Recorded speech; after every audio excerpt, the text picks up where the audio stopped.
Francisco Cândido Xavier,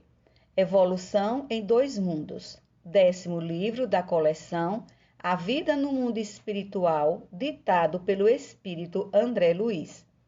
7ª parte, Evolução e Hereditariedade. Princípio inteligente e hereditariedade. Reportando-nos à lei da hereditariedade, é imperioso, de certo modo, recordar a geometria para simplificar-lhe os conceitos. Considerando a geometria por ciência que estuda as propriedades do espaço limitado, vamos encontrar a hereditariedade como lei que define a vida, circunscrita à forma em que se externa. Só a inteligência consegue traçar linhas inteligentes.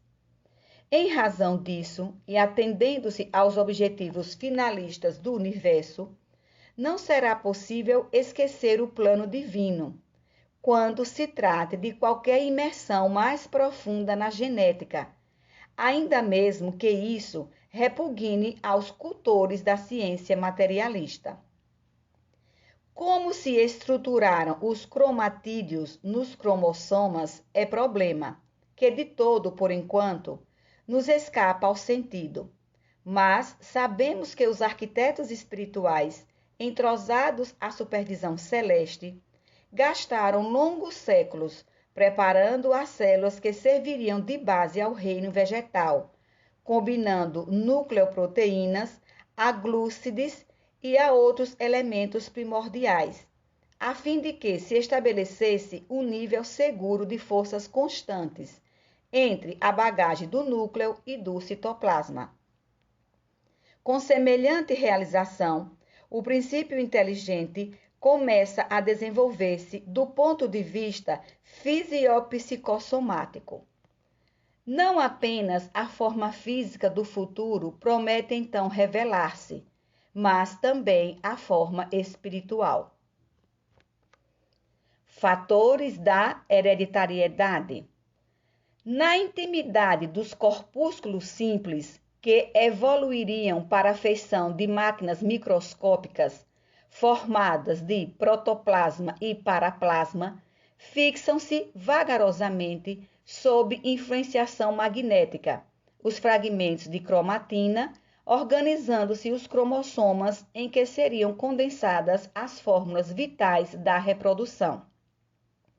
Processos múltiplos de divisão passam a ser experimentados. A divisão direta ou a mitose é largamente usada para, em seguida, surgir a mitose ou divisão indireta, em que as alterações naturais da mônada celeste se refletem no núcleo, prenunciando sempre maiores transformações. Lentamente, os cromossomas adquirem a sua apresentação peculiar, em forma de ponto, alça, bastonete, bengala.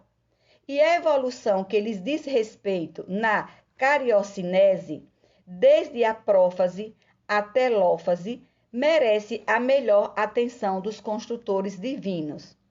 que, através do centro celular, mantém a junção das forças físicas e espirituais, ponto esse em que se verifica o impulso mental, de natureza eletromagnética, pelo qual se opera o movimento dos cromossomas, na direção do equador para os polos da célula, cunhando as leis da hereditariedade e da afinidade que se vão exercer, dispondo nos cromatídeos em forma de granulações perfeitamente identificáveis entre o leptotênio e o pactênio, os genes ou fatores da hereditariedade, que no transcurso dos séculos são fixados em número e valores diferentes para cada espécie. Arquivo dos reflexos condicionados. Através dos estágios nascimento, experiência, morte, experiência, renascimento, nos planos físico e extrafísico, as crisálidas de consciência, dentro do princípio de repetição, respiram sob o sol como seres autótrofos no reino vegetal, onde as células, nas espécies variadas em que se aglutinam, se reproduzem de modo absolutamente semelhante. Nesse domínio, o princípio inteligente, servindo-se da herança e por intermédio das experiências infinitamente recapituladas, habilita-se a diferenciação dos flagelados, ascendendo progressivamente à diferenciação maior na escala animal, onde o corpo espiritual, a afeição de protoforma humana, já oferece moldes mais complexos diante das reações do sistema nervoso, eleito para a sede dos instintos superiores, com a faculdade de arquivar reflexos condicionados. Construção do destino. Sofrem as células transformações profundas, porque o elemento espiritual deve agora viver como ser alótrofo, somente conseguindo manter-se com um produto de matérias orgânicas já elaboradas. Com a passagem do tempo e sob a inspiração dos arquitetos espirituais, que lhe orientam a evolução da forma, avança na rota do progresso, plasmando implementos novos no veículo de expressão. Entre a esfera terrena e a esfera espiritual, adquire os orgânulos particulares, com que passa a atender variadas funções entre os protozoários, como sejam os vacúolos pulsáteis para a sustentação do equilíbrio osmótico e os vacúolos digestivos para o equilíbrio da nutrição. Nos metazoários, conquista um carro fisiológico, estruturado em aparelhos e sistemas constituídos de órgãos, que, a seu turno, são formados de tecidos, compostos por células em complicado regime de diferenciação, e passando por longas e porfiadas metamorfoses, atinge o reino hominal, em que os gametas se erigem especializados e seguros no aparelho de reprodução, com elementos e recursos característicos para o homem e para a mulher, no imo do centro genésico entre os aparelhos de metabolismo e os sistemas de relação. No ato da fecundação, reúnem-se os pronúcleos masculino e feminino, mesclando as unidades cromossômicas paternas e maternas, a fim de que o organismo, obedecendo à repetição na lei da hereditariedade, se desenvolva, dentro dos caracteres genéticos de que descende. Mas, agora, no reino humano, o espírito, entregue ao comando da própria vontade, determina com a simples presença ou influência no campo materno os mais complexos fenômenos endomitóticos no interior do ovo, edificando as bases de seu próprio destino no estágio da existência, cujo início o berço assinala. Hereditariedade e afinidade.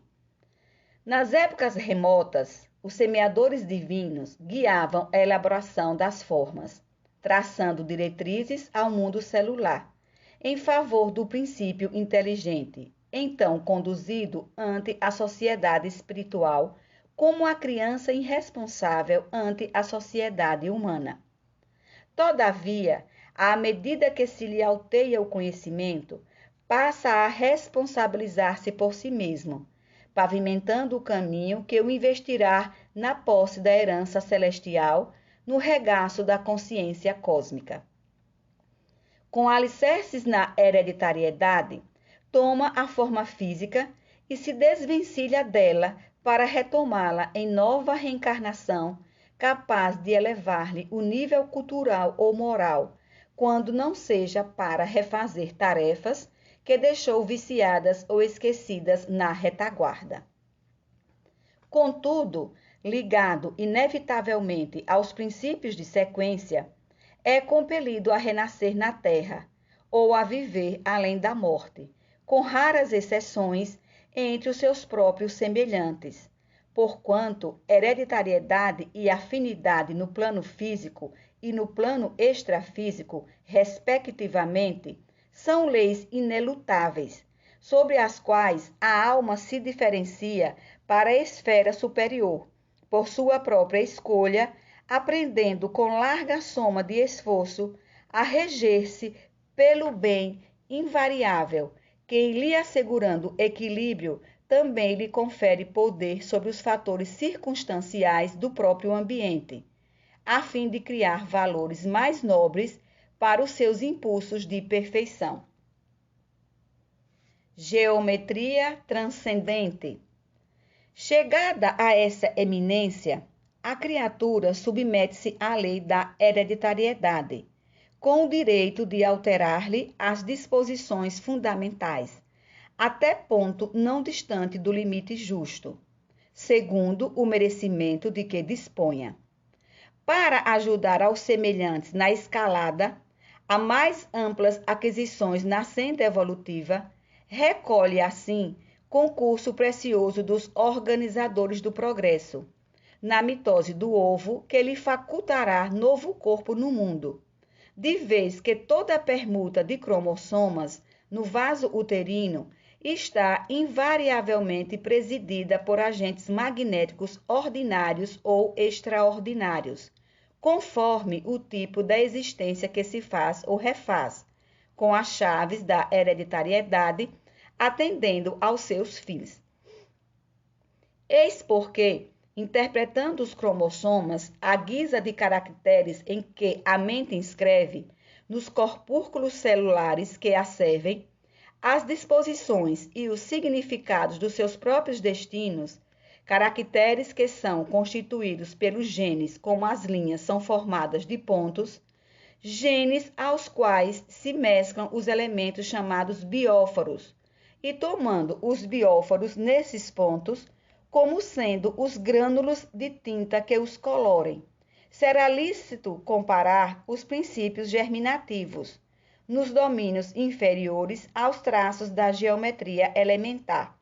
que apenas cogita de linhas e figuras simples da evolução, para encontrar, nesses mesmos princípios, nos domínios superiores da alma, a geometria transcendente, aplicada aos cálculos diferenciais e integrais das questões de causa e efeito.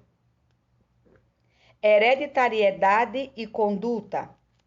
Portanto, como é fácil de sentir e apreender, o corpo herda naturalmente do corpo, segundo as disposições da mente que se ajusta a outras mentes. Nos circuitos da afinidade, cabendo, pois, ao homem responsável reconhecer que a hereditariedade relativa, mas compulsória, lhe talhará o corpo físico de que necessita em determinada encarnação, não lhe sendo possível alterar o plano de serviço que mereceu ou de que foi incumbido, segundo as suas aquisições e necessidades, mas pode, pela própria conduta, feliz ou infeliz, acentuar ou esbater a coloração dos programas que lhe indicam a rota, através dos bióforos ou unidades de forças psicossomáticas que atuam no citoplasma, projetando sobre as células e, consequentemente, sobre o corpo os estados da mente, que estará enobrecendo ou agravando a própria situação, de acordo com a sua escolha do bem ou do mal. Uberaba, 5 de fevereiro de 1958.